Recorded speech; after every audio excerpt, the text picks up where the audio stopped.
at the illness, and if you flood your body with white blood cells right off the bat, you won't get sick. It's worked tremendously well for me for, I don't know, year and a half now.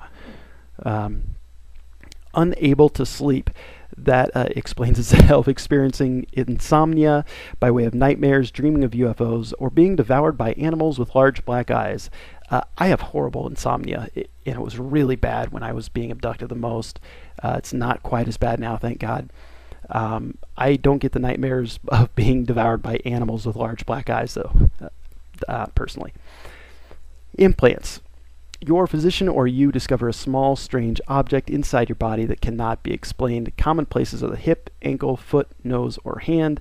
Yes, I do have those. Also, underneath the left shoulder blade is a really big place where pretty much all abductees have.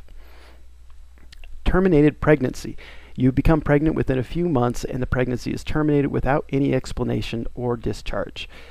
No, but my wife and I have suffered miscarriages fairly late in the pregnancy, which apparently is very common too, as miscarriages. Sperm samples. I believe I've had intercourse in the night and have had semen extracted from my body. No, I don't believe that has happened to me. Psychic abilities, which I already spoke of, yes, but they're spotty, very spotty. Being paralyzed in bed. I get this a lot. A lot of people experience this. I personally have not had this happen, but that's just the feeling of being in bed and you can't move. A lot of people actually see beings during that time. Seeing balls of light, flashes of light, or beams of light glimpse through the corner of your eyes, or seem to directly head in your bedroom at night. I've seen these not in my bedroom, but at the one time I saw them on the ground, actually, I saw some really interesting things with light. And I hear a lot of people that get that too. Dreams of flying. Yes, I do get those. They're hit and miss. I don't get a whole bunch of those, but I do have some of those. A strong memory. Absolutely, I have a strong memory. I had the brain injury several months back, 8 months back now, and that's hurt it some, but that's coming back. But as a child, always had an incredibly strong memory. Cosmic awareness, which is just understanding quantum physics type shit for no good reason. Yes, I do get that, a lot of that. Having the mission, which I already talked about, like you have a specific mission to fulfill within your life. Yes, I do feel like I have that. Feeling special. You have a feeling, that security of knowing only to yourself that you are special or chosen by someone somehow. Yeah, how can you not feel that way when you know you've been through this? Unexplained events. You experience occurrences in your life which you cannot understand or explain to anyone. Yes, lots of those. Psychicness. We've already touched on that 3 times. Not sure why that's in the list again. Eye dreams. You remember dreaming about large eyes, usually familiar wildlife animals such as deer, elk, moose, owl, wolf, or coyote.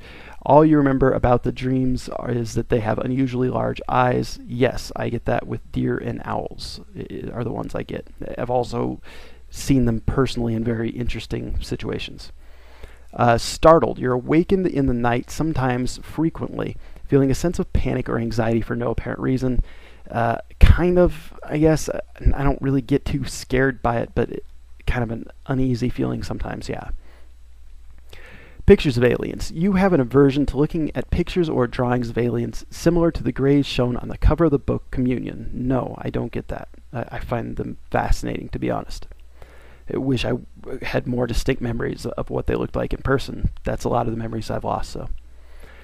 Having fears or phobias. You have unexplainable feelings of aversion to heights, snakes, spiders, large insects, certain sounds, bright lights, and personal safety and or being alone.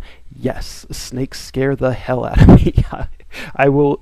When I was married the first time, I was on a hike with my wife, my first wife, and actually saw a huge ass snake, like 4 feet long, bull snake or something. I don't know, but I actually, out of fear, pushed her towards the snake and ran away. So, yeah, terrified of those. Special places. You have a memory of being in a special place with a spiritual significance when you were younger. Yes, absolutely. Self-esteem problems. You have experienced a low worth feeling much of your life. Yes, I have had that. Seen in sleep. Someone with you, a partner, becomes paralyzed, motionless, or frozen in time, especially during bedtime. No, have not had that happen. Have had them carry my wife to bed, though. Very bizarre. Craft or alien. You have someone in your life that claims to have seen a UFO, been abducted, or witnessed missing time. Yes, if you hang around me long enough, it'll happen. My wife many times, my kids too. Blood. You have had times, when you found blood or smelled drops of blood on your pillow with no explanation as to how it got there. Yes. UFOs or aliens. You have had an interest in this topics in your mind and have no idea why. Yeah, since I was a kid. When it would go out and snow, I would actually go out with a shovel and shovel in the street, welcome Martians and things like that all the time when I was a kid. Aversion. You have an extreme aversion to talking, seeing, or listening to any mention of the subject of UFOs, aliens, or abductions. Kind of. It seems like a lot of us go through that and then are entirely obsessed by it. So I've been on both sides of that. Being watched, we've already talked about that. Why they repeat themselves in this list is beyond me. Solid objects. You have a feeling that your body has passed through solid objects such as doors or windows. No, not so much on that. Fog or a haze. You've seen a fog or a haze when it should not have been there. Yes, absolutely. Lots of nosebleeds. No, I don't get that. I've heard a lot of people who do, though. Soreness. You awaken with soreness in your genitals, which cannot be explained. Thank God, no, I don't get that, but I've heard a lot of people who get that as well. Back or neck problems. Yes, absolutely. My upper back I've got a lot of problems with, and my neck isn't great either.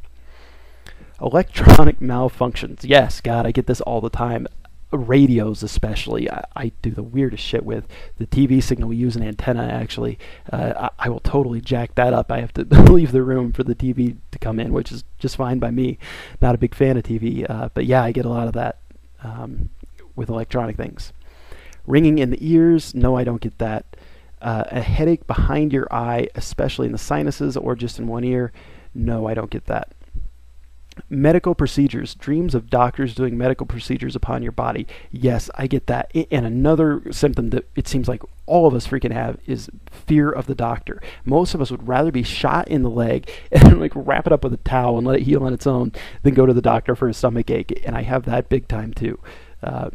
So that seems to be almost universal among us. Going crazy. Having the feeling that you're going insane or even thinking about these sorts of things. Yeah, there was a time where I actually broke down and cried and said, I've got to answer, is this real or is this not? What's going on? And I had to answer yes, unfortunately. What's that called? A straitjacket and padded walls. It sounds like a freaking dream at times, or it did in the past. I'm doing much better with things now. But yeah, I've had that feeling, of course. Paranormal, experiencing psychic again, or odd experiences, including intuition. Yes, I've had some of that. Compulsive or addictive, absolutely, on both of those. Urge to take vitamins. I know really that I should, but I am not doing it yet and really need to start. Afraid of the closet. Yes, as a kid I was really freaked out by the closet. And also that things are on the floor. I also thought that there was a genie in the toilet. So every time I flushed the toilet, which of course in my mind then was when he could escape, I would just punch really fast and then sprint out of the bathroom. And my dad witnessed me run into the hallway after doing this once, just breathing hard, panting because I was scared for my life. Just looked at me and shook his head and kept walking like, what in the hell is he doing in there? Let's see, what's the next one? Sexual or relationship problems. No, I have not had those. Remaining vigilant. Fear that if you do not remain vigilant, you'll be taken away by someone. Yes, but at a certain point to me, that sort of just came to acceptance, I guess. Difficulty trusting. Absolutely. Dreams of destruction. Yes, I get those. I've always been fascinated in the mega disaster shows on Discovery Channel since I was a kid. Really have interested me. Don't talk about this. Obviously, I'm talking to you guys about it, yet I remain anonymous. So, kinda. Sleep against the wall. As a child, I always had to sleep against the wall. Drove my dad nuts. We'd rearrange my room every so often. Always had to have the bed against a corner. Locking all the doors. Yes, every door in my home is always locked, even though we're in a very safe neighborhood, fortunately. Yeah, I get that. Children's or parents, let's see, have talked about these things on your list, or you have heard them talk to others. Okay, so basically saying you've heard your children or parents talk about this. Yes, I have.